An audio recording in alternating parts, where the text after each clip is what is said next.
maybe we can talk about what we are taking and get opinions. So each one of you has a different theory of what works, right? I can go first. I take vitamin D, omega 3, uh, Shilajit, Ashwagandha.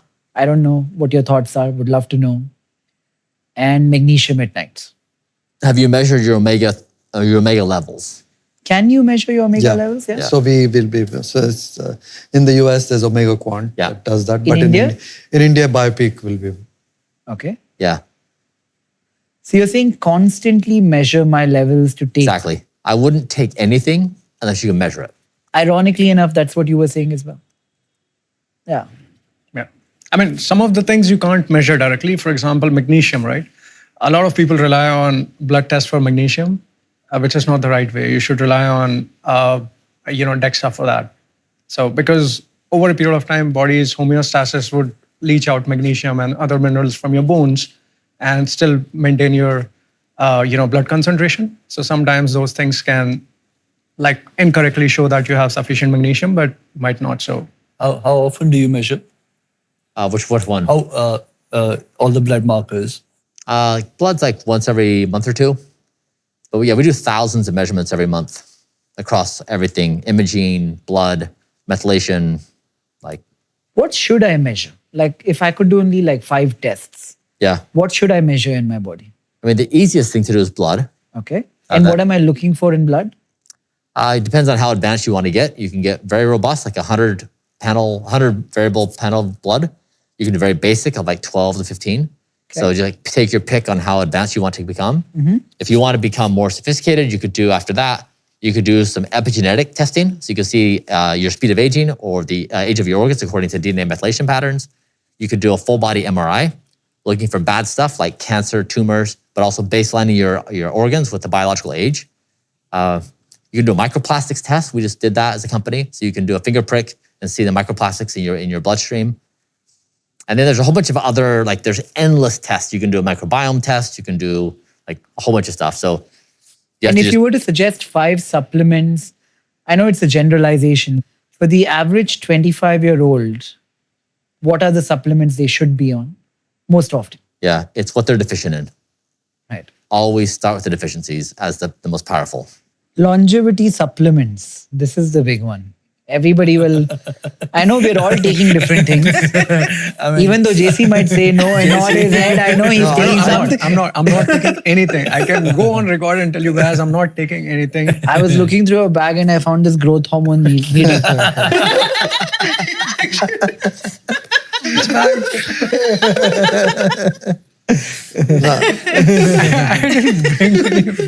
No, I think supplements will continue to be a huge business. Yeah. Yeah. Huge business. Unfortunately, yes. It's going to be a huge business because there's a lot of takers. What should one take? I I get know what Brian's works. logic, it made sense. What's I less see, you should again, take? I'm going back to, JC will agree that you have to measure, right? And that's But where... without measuring, what would you recommend? Vitamin D. No. Vitamin D? Based on the generic data set of Indian male. Based on generic, I think most of us have this vitamin D plus K2 deficiency, right? I mean, that combination, you can't go wrong at a broad level. Omega 3? Omega 3 also for most of us. Magnesium? I think, but again, omega 3, I feel you should measure. I think at some point we need to be able to really measure and say, what is good? I mean, how many units of omega 3? I have 2 capsules a day. So I don't know. Why is 2 good enough, right? Maybe it should be 1, maybe it should be 5. So I think 5 is too much, 1 is too little. so we're all we're like guesstimating and we're taking some broad. But magnesium seems to be something that's everybody agrees on magnesium. Yeah. I mean, it does help most of, because the number of I was talking about. Give us the fancy stuff, Prashanth. I know you take some fancy stuff. See, I think I've found that there's enough data on lutein and zeaxanthin for your eyes. What? Lutein and zeaxanthin. We just don't get enough of it in our diets. It's for your eyes. For your eyes. And once you're in the 40s and 50s, I think you take it every day. Take it every day. And there's enough research data on that on these specific ones, unlike NMN and some of these other things we discussed. NMN you take every day? No, I don't take. I NAC you take? I take. I take creatine. I think creatine, if you are exercising and again widely studied. Enough data on creatine. Enough data. And if you are 50 plus, I think it is beneficial. You should do creatine, right? So I'm telling you things that I know that there is data on, right? I like Prashanth. There is no data on collagen. He says no supplements, everything you're saying is good. No. I mean, Like most of the longevity supplements, these are not longevity supplements. These are generic NAC, I think there is some data. NAC is precursor to glutathione. Yeah, glutathione. I mean, if I take glutathione IV maybe once in a month along but with there's not enough data. vitamins. I take something Not called enough Mega data Boost. on just glutathione. So there is some decent data on astaxanthin. Astra? Astaxanthin, which is for your skin, right? It's an antioxidant, but it seems to have one of the enough data. I mean, I would say in a data oral supplement. Like if creatine and some of these are like 9 on 10, I would say this is like 7 on 10 in terms of data. You know the thing with IV? Yeah. It feels like you're doing something. Like popping a tablet doesn't feel enough. When somebody comes, pokes a hole in you and there's a bag, you sit for 1 hour and you watch drop, you feel like you've done something. So the one funny supplement set, nootropics, right? Like ashwagandha, I have found zero use for myself, right? Yeah. You're going to get a lot of hate for this, by the way. Yeah. I know. Let them, I mean, And but no, Shilajit. that's what I'm saying. Ashwagandha, and this I go back to saying where, every supplement is not for everyone, right? It's Prashanth? not like ashwagandha. I mean, just because Huberman says ashwagandha is good, doesn't mean that everybody, if it works for you, yeah. Not even Shilajit? No, I don't take Shilajit. I have people who have been in this house earlier today swear by it. Practical experience. Great. I mean, if it works for them, that's great, right? But I'm not using Shilajit, right? All Shilajit studies are funded by the company that makes Shilajit formulation, Prima V. Don't they say they find it on some rock in the mountain and all? I mean, Himalayas. all you have to ask them is what exactly is there in Shilajit? Fulvic acid. Yes. And what part of the HPTA axis is it helping? Is it helping your hypothalamus? Is it helping your luteinizing hormone? Is it affecting your FSH? How exactly? There's no known mechanism. Yeah, I think in some of this, the mechanisms itself is the problem, right? We don't know the mechanisms. So what's with the collagen? See, collagen, there's like, I mean, most studies, again, have failed. Very few collagen studies have succeeded. I like Prashanth more and more. Yeah, and there is it's a very poor protein. If you're taking it to complement your protein, will it do any harm for you? I don't think so. You can spend money on it and be happy, but it's not going to do much. Right now, there's not enough data. Collagen production is also gene regulated. So you taking oral collagen is not going to be the same as because you it's taking... getting, in your gut, it's getting... because you taking creatine. Now creatine has creatine-specific receptors that help creatine, go through the cell membrane. So CRT receptors.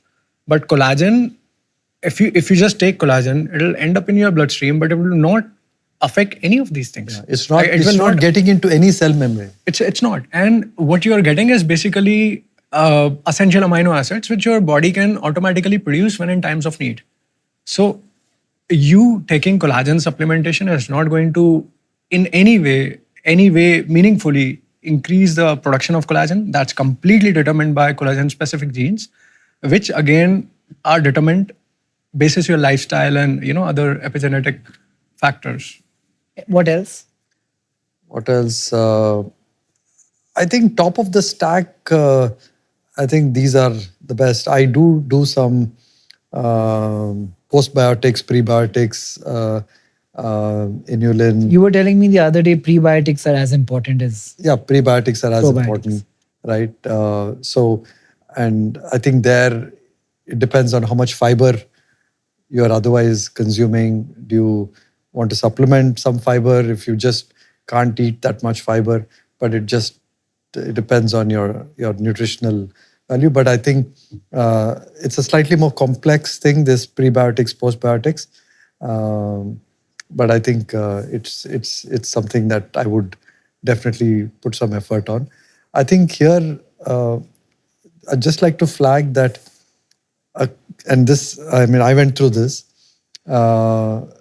because of the tropical environment we are in and all kinds of food that we eat, yeast in our gut is a very common thing among Indians. And we all, I mean, how do we fix it? We keep taking antacids and we think that's the way to solve our gut problem. But actually you got to, and it's called Candida, right? I don't know if you've heard of Candida, right? It's a type of yeast and very, very common in all of us. If so, the extra bloating that you feel, all of it is because of this Candida yeast. And there's a little bit of that in everybody, but when it overtakes and it also compromises your membrane, your gut membrane, it kind of leads to other complications.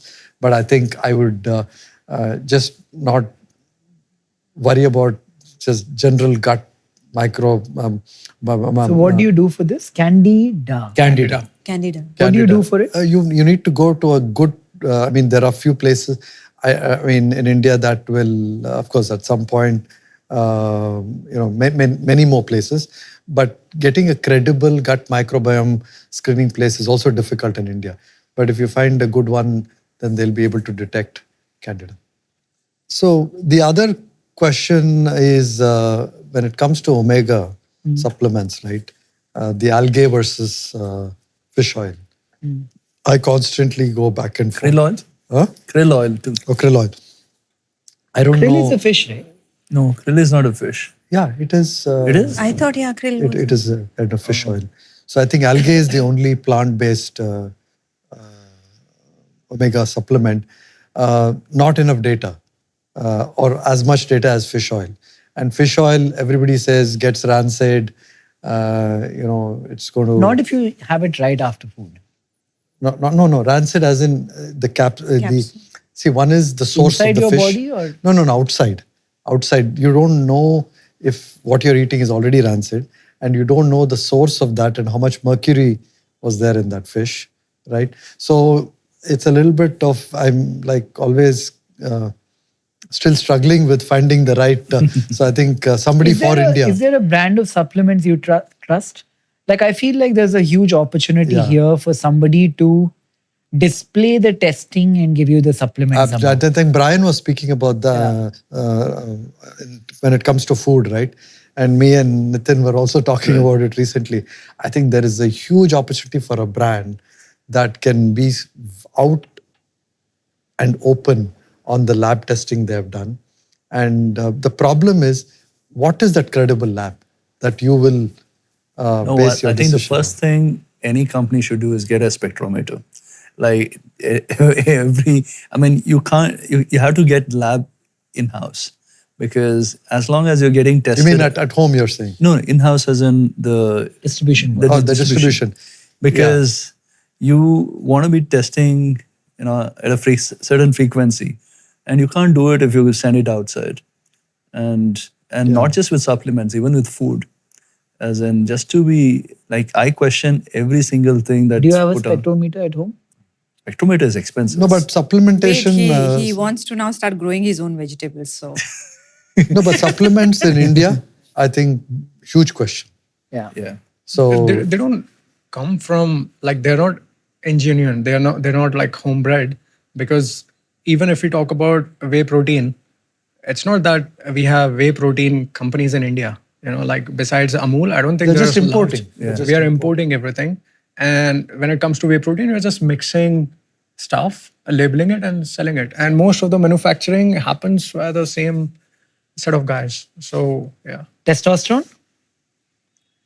Same. Exogenous testosterone, first of all, it shuts down your natural testosterone, right? So if you are willing to go through testosterone replacement therapy every year, I think if it works for you, sure, it can provide you vitality. It can make you feel great.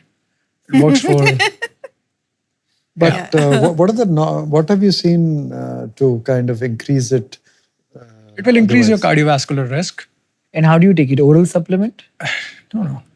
Hormones need to be injected.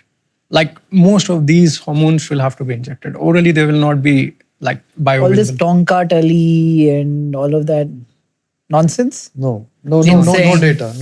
Cordyceps. Yeah, they don't work.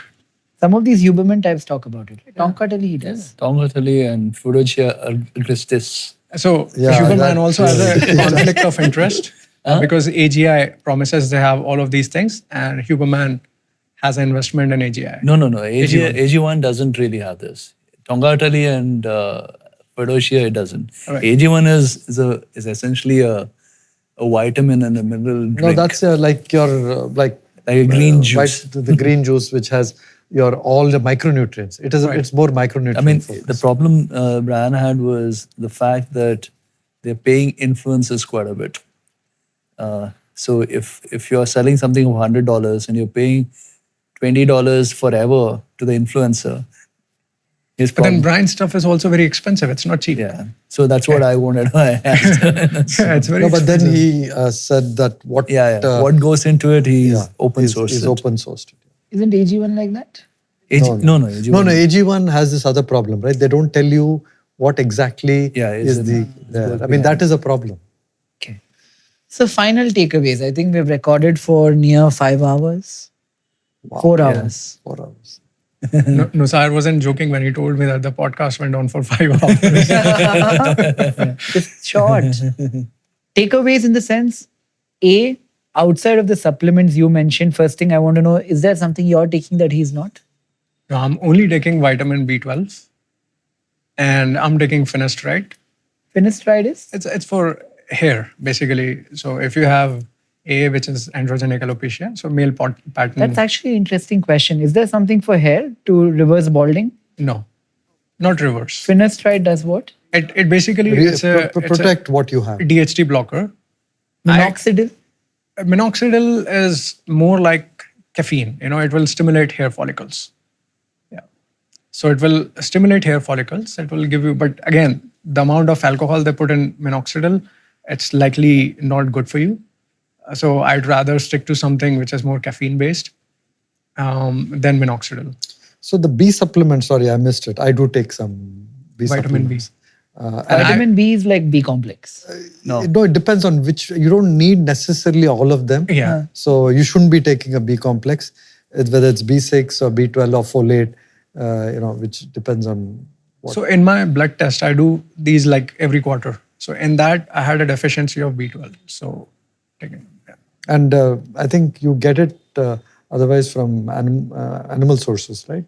Meat, B12 is from... I didn't check the sources. B12 sources, I forget, but we all... I think B12 deficiency is a common one. So I think it was a big miss that I didn't mention that. But today when JC was coming and we were asking everybody what you'll eat for dinner, like, don't tell anyone, but I want a steak. Nobody knows. Who, me? This is amazing. No, I'm learning things about me. I didn't know You only eat myself. eggs apparently, right? No, but steak is... You don't eat anything but eggs, proteins. No, I had... Dude, we had salad. Yeah, I had food. No, but like in meat. I had chicken. I thought you were vegetarian, hence I was making the I joke. was. Tonight I had to turn. Like in the middle of the podcast, I'm not going to tell someone, hey, I can't eat chicken. not eating. Yeah, that's Everybody was eating What that. supplements are you guys taking that is not on the list? Yeah, what are you taking? Which, I'm on a whole ton of them. Yeah. So If I could click a picture. I just meant kind of curious. One or two which I didn't mention. Right? What all did he not mention? Like Tonka Tali, I heard. No, I mean not Tongatali, but say as soon as I get up in the morning, I have thyroid tablets. What? Thyroid. Thyroid. Okay. Thyroid pills. Both of us. Okay, so that's more. Then not a athletic supplement, greens. Sorry. Athletic greens. AG1. AG1. That's the whole bunch. Then after breakfast, I take a whole lot of them. No, like which are the ones? I mean, I just am curious. Okay, Which are the ones that we didn't talk about?